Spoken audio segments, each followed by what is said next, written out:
நானும் காலேஜ் படிச்சிருக்கேன் தான். இப்படி ஒரு காலேஜ்குள்ளே இந்த மாதிரி அசிங்கம் எல்லாம் நடக்குது. என்னது இது?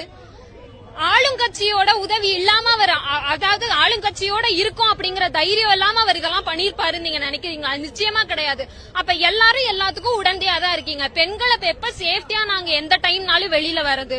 இன்றைய தினம் திராவிட முன்னேற்ற கழகத்துல இணைஞ்சிருக்கேன். மாண்புமிகு மேற்கு மண்டல தளபதி திரு செந்தில் பாலாஜி அண்ணா தலைமையில இணைஞ்சிருக்கேன். இன்னைக்கு இருக்கிற சூழல்ல பொது சேவைய மனசுல வச்சுட்டு அரசியலுக்கு வர்ற அரசியல்வாதிகள் ரொம்பவே கம்மி ஆயிட்டாங்க.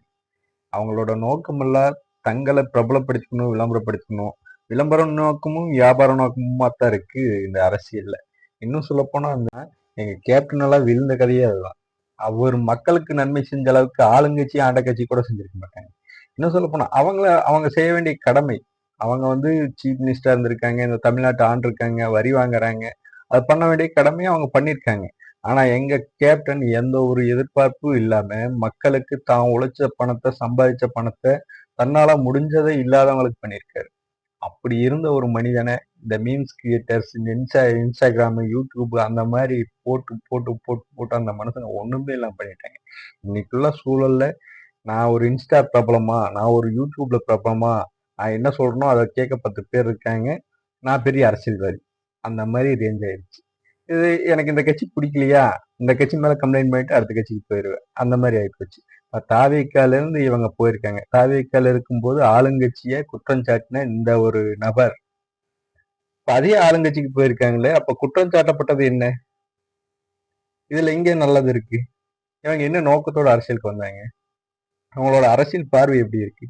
இப்படித்தான் இருக்கு. இப்போ ஒவ்வொரு கட்சியிலையும் ஒன்றும் இல்லைங்க, ரொம்ப பிரபலமா இருக்கக்கூடிய ஒரு நாம் தமிழர் கட்சியே இருக்குங்களே, அந்த கட்சியில இந்த யூடியூப் இல்லைன்னா அந்த கட்சியோட வளர்ச்சி எப்படி இருந்திருக்கும்னு யோசிச்சு பாருங்களேன். அவரோட மேடை பேச்சு, அந்த பேச்சுல கொஞ்சமாச்சும் உண்மை இருக்கா? அவர் மக்களுக்காக செஞ்ச நன்மை என்ன? இதெல்லாம் யாருமே யோசிக்க மாட்டேங்கிறாங்க. அவரு மண் வளம், மலை வளம், அந்த வளம் இந்த வளம் கேட்கிறாரு. ஏடா மனுஷனுக்கு பசிக்குது, சாப்பாடுக்கு என்ன பண்றதுன்னு தெரியல, அதை பத்தி பேச இங்க யாரும் இல்ல. அதை பத்தி பேசுற மனுஷனை ட்ரோல் பண்ணி அந்த மனுஷன் எல்லாமே பண்ணிட்டு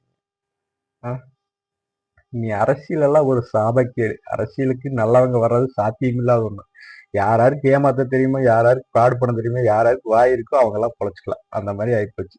இன்ஸ்டாகிராம்ல எனக்கு ஒரு 1,00,000 பேர் இருக்காங்களா, நான் அரசியலுக்கு வந்துக்கலாம், அரசியல்வாதி, பெரிய அரசியல்வாதி. எனக்கு என்ன திறமை இருக்கு, நான் மக்களுக்கு இன்னும் நல்லது செய்ய போறேன், அதெல்லாம் கிடையாது.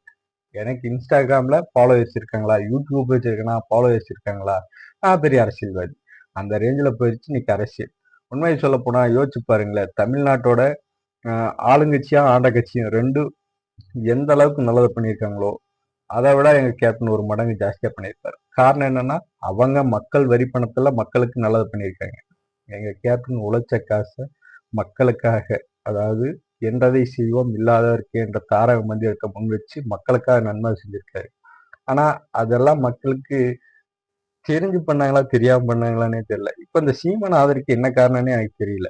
மக்கள் நல்லா ஆதரிக்கிறாங்க, நல்ல விஷயம் தான். ஆனா அவர்கிட்ட ஏதோ ஒரு நல்ல விஷயம் சொல்லுங்களே, அவர் மக்களுக்கு செஞ்ச நன்மை ஏதோ சொல்லுங்களே.